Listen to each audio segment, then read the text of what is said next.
जय श्री कृष्ण। राधे राधे। जो भी नर नारी इस शनिदेव की कथा को स्वयं पढ़ता है या किसी द्वारा श्रवण करता है, उसके सभी संकट दूर हो जाते हैं और संसार के सभी सुखों को प्राप्त करता है। प्राचीन समय की बात है। सूर्य, चंद्रमा, मंगल, बुध, बृहस्पति, शुक्र, शनि, राहु और केतु अर्थात यह नवग्रह एक साथ एकत्रित हुए। परस्पर वाद विवाद होने लगा कि हम लोगों में से सबसे बड़ा और श्रेष्ठ ग्रह कौन है। सभी अपने आप को बड़ा मान रहे थे, छोटा जाना पसंद नहीं कर रहा था। बहुत तर्क वितर्क के पश्चात भी जब कोई निर्णय नहीं हुआ तो सभी ग्रह आपस में उलझते हुए अपने विषय के प्रति गंभीर हुए।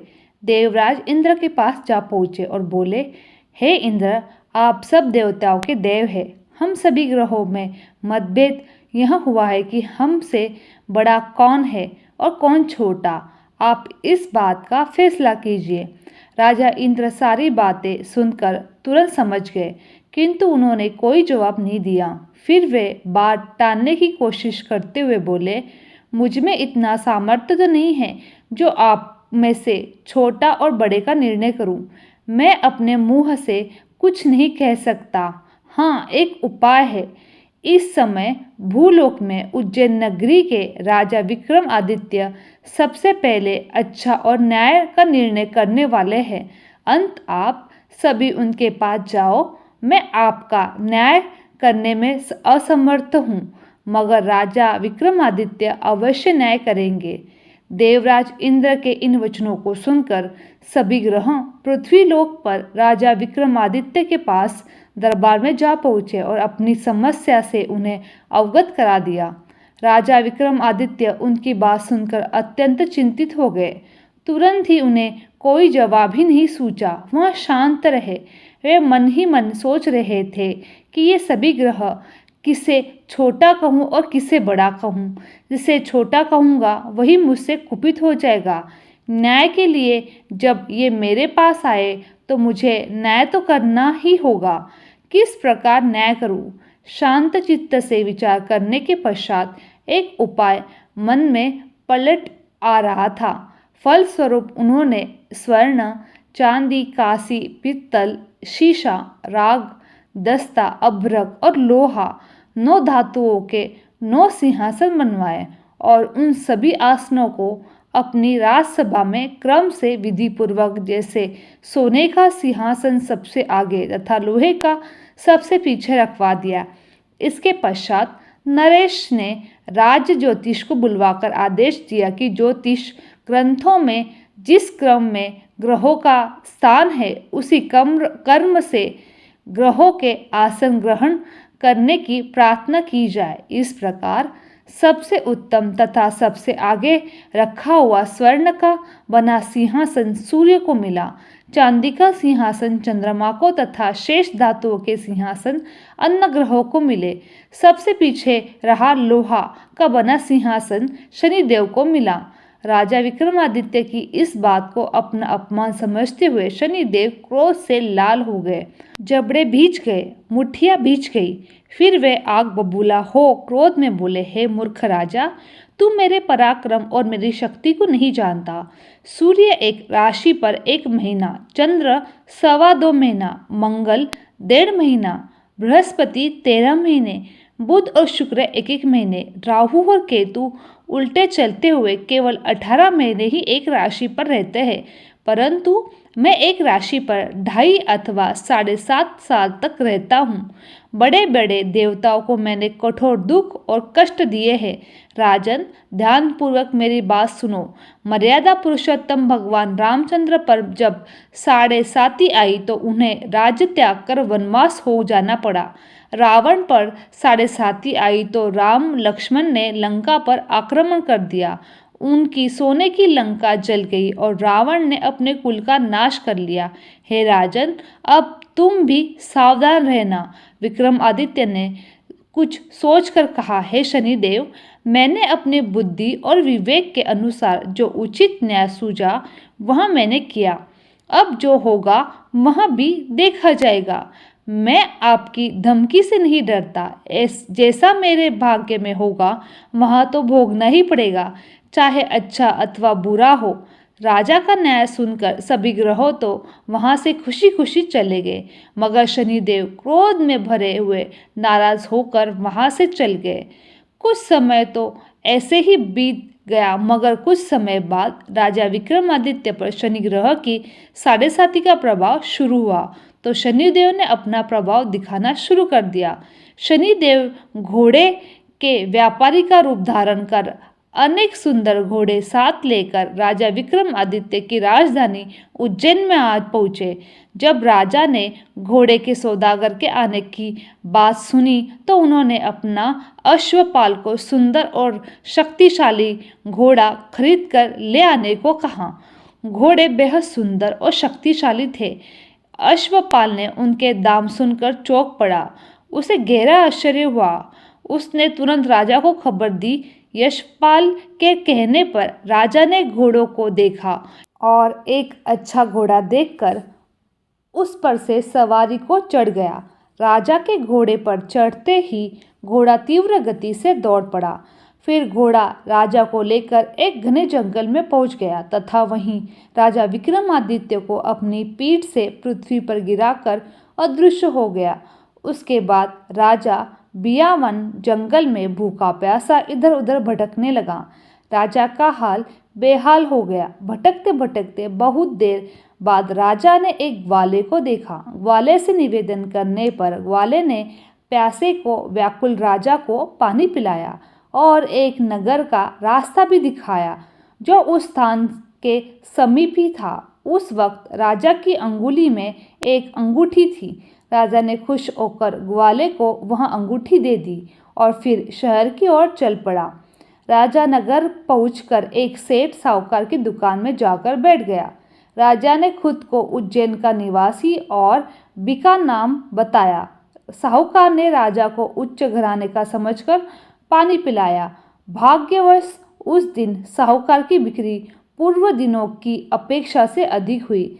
तब सेठ ने राजा को भाग्यवान मानकर उसे अपने साथ घर ले गया और भोजन कराया। भोजन करते वक्त राजा विक्रमादित्य ने एक अद्भुत बात देखी कि एक हार खूंटी पर लटक रहा था और खूंटी उस हार को निगल रही थी। इस अद्भुत दृश्य को देखकर उनके पैरों के नीचे की जमीन खिसकने लगी, लेकिन वे मुख रहे। सहसा भोजन के बाद जब साहूकार खूंटी पर से हार उतारने के लिए गया तो खूंटी पर वह हार नहीं मिला। तब उसने सोचा कि बिका के अलावा कोई और व्यक्ति उस कमरे में नहीं आया। अंत हार की चोरी इस व्यक्ति ने ही की है।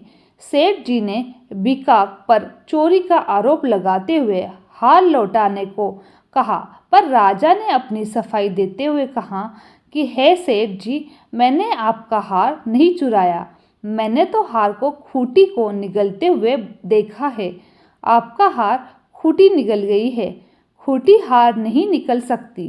भला बेज़बान चीज़ें भी किसी चीज़ को कैसे निगल सकती है कभी। इस पर विवाद बढ़ता गया और सेठ बिक्का को उस नगर के राजा के पास ले गया और सारी बात कह सुनाई। राजा ने आज्ञा दी कि हार का चोर यह व्यक्ति है, इसके हाथ पैर काट कर चौराहे पर डाल दो। राजा की आज्ञा पाकर उसके सैनिकों ने विक्रमादित्य के हाथ और पैर काट कर जंगल में फेंक दिए। फलस्वरूप राजा विक्रमादित्य अपाहिज होकर इधर उधर भटकने लगे। अब बेचारे राजा की हालत ऐसी हो गई कि किसी ने रोटी का टुकड़ा मुंह में डाल दिया तो खा लिया, अन्यथा यूं ही भूखा प्यासा पड़ रहा था। रास्ते जाते ही एक तेली की नज़र उस पर पड़ी और वहाँ उस पर तरस खाकर उसे थोड़ा सा तेल उसके घावों पर लगाने को दे दिया, जिसके फलस्वरूप तेली का व्यापार उसी दिन से प्रगति करने लगा। 2-4 दिन यह क्रम चलता रहा तो तेली ने व्यापार वृद्धि से प्रसन्न हो विक्रमादित्य को अपने घर ले गया और कोल्लू पर बिठा दिया। विक्रमादित्य कोल्लू पर बैठा और अपनी आवाज़ से बैलों को हाँकता रहा। कुछ वर्षों में शनि की दशा समाप्त हो गई। बिका अपनी उदासी काटने के लिए कभी मल्हार राग गाया करता था। एक रात वह वर्षा को देखकर राग मल्हार गाने लगा। उसका गीत सुनकर उस शहर के राजा की कन्या उस पर मोहित हो गई और दासी से खबर लाने के लिए कहा, देख तो जरा इस राग को कौन गा रहा है। दासी ने देखा कि एक अपाहिज व्यक्ति तेली के कोल्लू पर बैठकर मल्हार गा रहा था। दासी ने अब महल में आकर सारा वृत्तांत कह सुनाया। उसी समय राजकुमारी ने निर्णय ले लिया कि वह उस व्यक्ति से शादी करेगी जो मल्हार गा रहा था। तत्काल दासी जब राजकुमारी को जगाने गई तो राजकुमारी ने खाना पीना भी त्याग कर बिस्तर पर पड़ी पड़ी सो रही थी। दासी राजकुमारी का यह हाल देखकर घबरा उठी। वह तुरंत राजा रानी के पास जा पहुंची और उनसे सारी बातें कह सुनाई। राजा रानी ने तुरंत राजकुमारी के पास आया और उससे उस दुख का कारण पूछा। बेटी, तुम क्यों अनशय लिए पड़ी हो? तुम्हें किस बात का दुख है? जो भी पीड़ा हमसे कहो, हम तुम्हारा दुख दूर करेंगे। राजकुमारी ने अपने मन की मंशा राजा रानी को बता दी। बेटी, वह अपाइज है, तेली के कोल्हू के बेल पर हाँकता है। वह भला तुम्हें क्या सुख देगा? तुम्हारा विवाह तो किसी राजकुमार से होगा। मेरा कहा मानो और अपनी यह जिद छोड़ दो। मगर राजकुमारी ने अपनी जिद पर अड़ गई। राजा रानी के अतिरिक्त परिजनों ने भी राजकुमारी को काफी समझाया, मगर राजकुमारी नहीं मानी। वह अपनी जिद पर अड़ी रही। उसने कहा, यदि मेरा विवाह उस व्यक्ति के साथ नहीं होगा तो मैं अपने प्राण त्याग दूंगी। बेटी की जिद देखकर राजा क्रोधित हो उठा। बोला, तेरी ऐसी ही जिद है, जो तुझे अच्छा लगे वैसा ही कर। फिर राजा ने तेली को बुलवाया, उसे सारा हाल कह सुनाया और तेली को अपाइज व्यक्ति से अपनी बेटी के विवाह की तैयारी करने का आदेश दे दिया। जब फिर राजकुमारी का विवाह अपाइज विक्रमादित्य के साथ हो गया, तब रात्रि को जब राजा विक्रमादित्य और राजकुमारी महल में सोए हुए थे, तब आधी रात को शनिदेव ने विक्रमादित्य के स्वप्न में दर्शन दिया और कहा, है राजा, मुझे छोटा बताकर तूने कितने कष्ट और दुख सहे, इसकी कल्पना कर। विक्रमादित्य ने स्वप्न में ही शनिदेव से क्षमा याचना की, जिसके परिणाम स्वरूप शनि भगवान प्रसन्न होकर राजा को पुनर्हाथ पैर प्रदान कर दिए। राजा गदगद हो उठा, शनि महाराज के गुणगान करने लगा। तत्पश्चात विनय करते हुए राजा विक्रमादित्य ने कहा, है शनिदेव, आपने जैसा दुख मुझे दिया ऐसा आप दुख किसी को न दे। शनिदेव ने राजा की प्रार्थना स्वीकार कर बोला, जो व्यक्ति मेरी कथा सुनेगा, कहेगा तो उसे कोई दुख नहीं होगा, और जो व्यक्ति नित्य मेरा ध्यान करेगा, शनिवार को मुझे तेल अर्पण करेगा और चींटियों का आटा खिलाएगा, उससे संपूर्ण मनोरथ पूर्ण होंगे। इतना कहकर शनिदेव अंतर्धान हो गए। जब राजकुमारी की आंखें खुली तो उसने राजा के हाथ पैर देखे तो वो चकित रह गई। विक्रमादित्य ने सब हाल कह सुनाया तो राजकुमारी बहुत प्रसन्न हो उठी। यह समाचार राज दरबार से लेकर पूरे शहर में तुरंत फैल गया और जब राजकुमारी को भाग्यशाली कहने लगे। जब सेठ साहूकार ने यह बात सुनी और यह जाना कि वह व्यक्ति कोई साधारण व्यक्ति नहीं है बल्कि राजा विक्रमादित्य है, तो वह उसके कदमों में आ गिरा और अपने किए पर माफ़ी मांगने लगा। राजा विक्रमादित्य ने कहा, इसमें तुम्हारा कोई दोष नहीं है, मुझ पर शनिदेव का प्रकोप था। सेठ बोला, राजन, अब मुझे तभी आत्म शांति मिलेगी जब आप मेरे आवास चलकर भोजन ग्रहण करेंगे। ठीक है, मैं आऊँगा। फिर राजा विक्रमादित्य सेठ के साहूकार के घर भोजन करने जा पहुँचे।